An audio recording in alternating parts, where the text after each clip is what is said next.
I've been pondering a verse in Hebrews chapter 5 that says something along the lines of those who by practice have their senses trained to discern good and evil.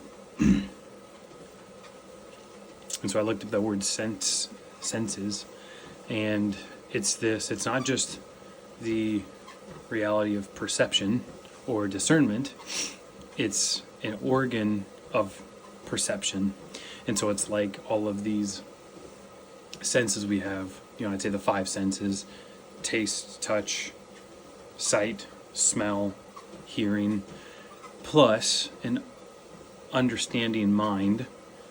We can perceive things with our mind, understand it, and also a believing heart. What do we actually believe? What's core to us? So I think these 7 senses, it sounds like they come into this organ of perception, and that organ needs to be, through practice, trained.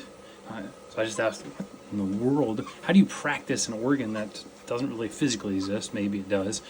Scientists could probably tell me if it does.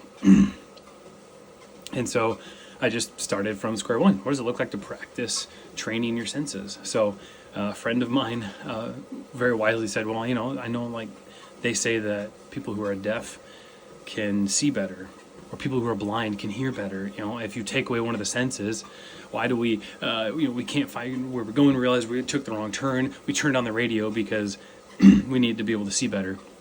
And I think there's some truth to that.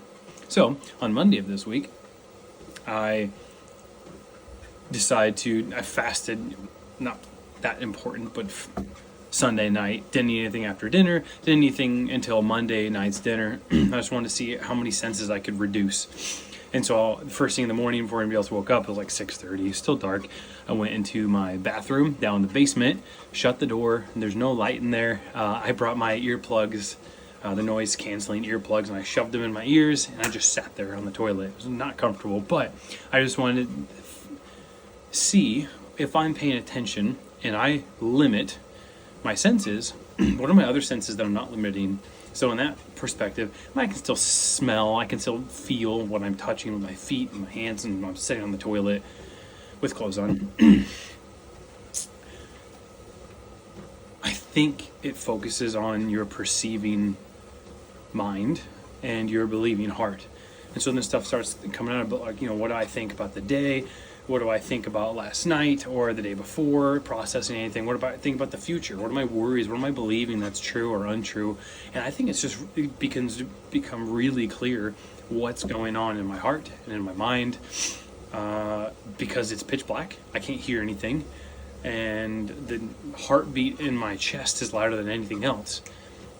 And I just got kind of excited. I didn't, nothing was profound, nothing amazing happened. I just realized if I want to know what I believe and what I'm thinking about, quiet everything else around me.